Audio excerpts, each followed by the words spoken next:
Greetings, Inconceivable community. Coach Amelia here with our Friday workout. And I'm coming to you from Inconceivable Fitness. And if you've been receiving our newsletter or looking at our social media posts, you'll see that we have changed our name to Inconceivable Fitness. The reason being that we are no longer affiliating with CrossFit headquarters. We came to this decision after careful consideration of a series of multiple events in which it became clear that the stance and position of CrossFit headquarters at this time does not clearly stand in support of the Black community, saying that Black Lives Matter in addressing racism as the public health crisis that it is. And that's not to say that there's not room for improvement. Over the course of this past week, there has been some progress in that direction, and we remain hopeful that with such a large platform and the capacity to influence health on so many levels, that CrossFit will move forward and make appropriate changes and do so.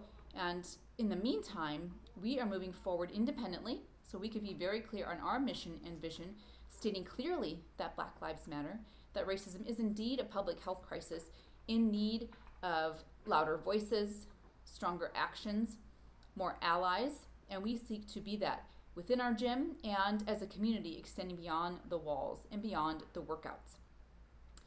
There are many steps that we're taking, looking at as a coaching staff how we can gain greater awareness and insight into implicit bias and racism and how that can impact the experience of athletes in the gym, listening to the athletes in our community and finding where there are barriers to entry, where welcome is not felt, and how to improve upon that. And also in being advocates and allies in honoring workouts that exist and moving funds toward organizations that support the Black community, inclusivity, and can help broaden and strengthen the depth of our community. And so today, on the 19th of June, we are going to complete a workout called Juneteenth.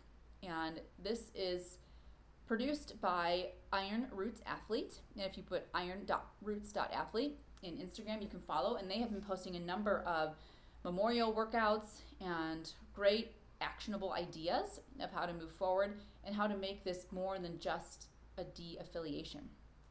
And so Juneteenth, Freedom Day, commemorates June 19th, 1865, when the Emancipation Proclamation was read to freed slaves in Texas.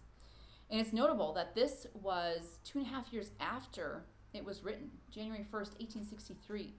And imagine that delay, what led to that delay and what impact it had to have that delay between the official freeing of slaves and the actual freeing of slaves all across the country.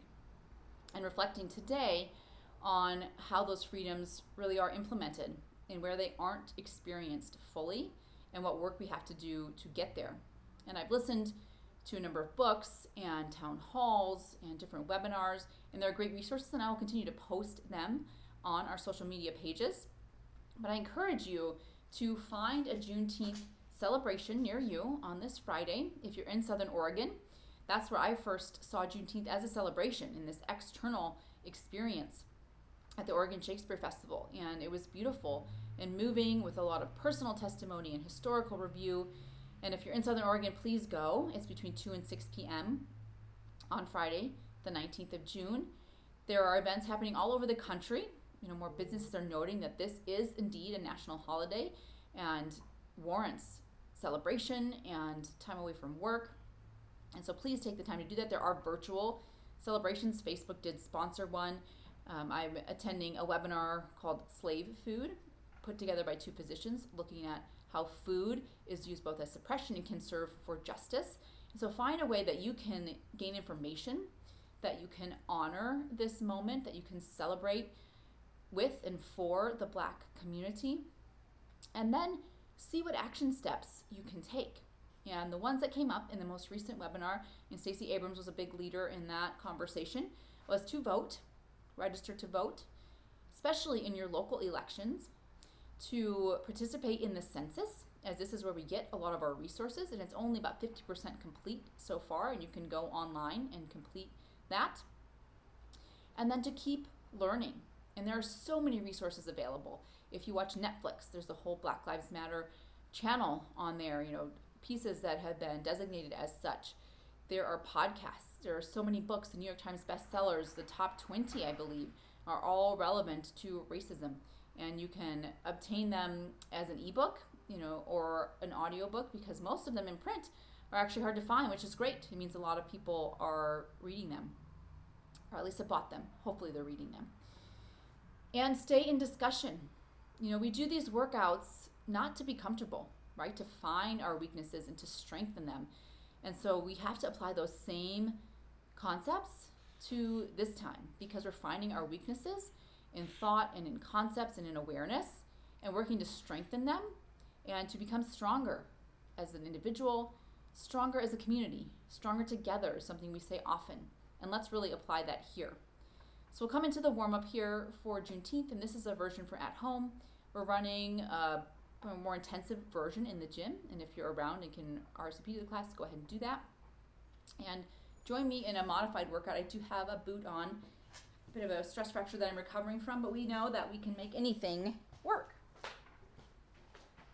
All right, so let's get started. Just reaching up and reaching low for the toes, working up the spine.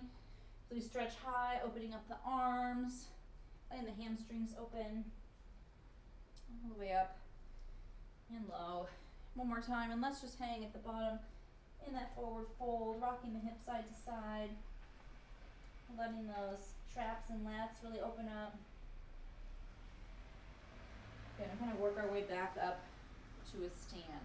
Let's get some side bending. So we'll reach either way, letting the leg come down, the hand come down the side of the leg, and open up through the ribs, through the hips, and we'll start to get in there. So our workout has squats, any version of a squat, and I'll give you lots of choices here. And it has some piked shoulder taps and some sit-ups. Let's get into a windmill here, reaching down for that opposite toe, letting that hamstring open up. Good.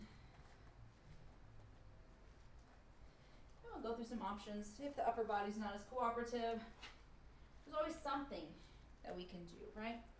There's some movement that we can do even when our body's not fully cooperative. We get some shoulder rolls backward, kind of letting the arms join in, elbows lead, big circles back.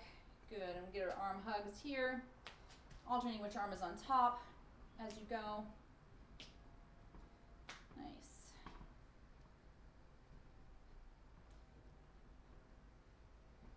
All right. And go ahead and get some lunges, and you can step forward into that 90-90 knee tap to the ground. If I can go this way as effectively. Good. So I'm going to have you get 4 each way, 4 each leg leading. Think about reaching up in between on each lunge. You can also turn toward the leg that's forward as you go. Just really work through all of those movements, waking up the hips as we go. Good. Make sure you get even number each side. And then we're going to get into a squat. So we're going to find your squat pose. Feet just turned out slightly. Feet are wider than the hips. We're going to sit low into the bottom and stay active. We're not going to collapse into that squat, but staying active here. Good, and getting that hold. And then work on standing tall. The ideal is to get the hip crease below the knees. It's been a little more challenging for me in this boot, but I think we can still get there. Let's get some squats, standing all the way tall at the top, sitting low, staying active at the bottom. Good. All right, and then we're doing some pike work. So let's get into the top of a plank here. And you can do this at a wall as well if you need to. We're going to get some scat push-ups, just lowering the chest and pressing through. And let's walk our way up. We have a pike position today. And let's just take a moment in down dog, kind of pedal out the calves, rock the hip side to side, let that chest press through. Good. Hang out there. Maybe reach one hand back, maybe a little rotation, and forward, and back here, and rotation to the top. Okay, let's do some walkouts. So we'll reach tall, walk to the floor, walk out to the top of a push-up, and walk back in, and up. Good. Down, walking out, Walking back up, reaching tall, feet out, walking back, reaching tall, and good. So that's our warm-up. Join me in the next video as we go through the workout details and lots of technique and scaling options. I'll see you there.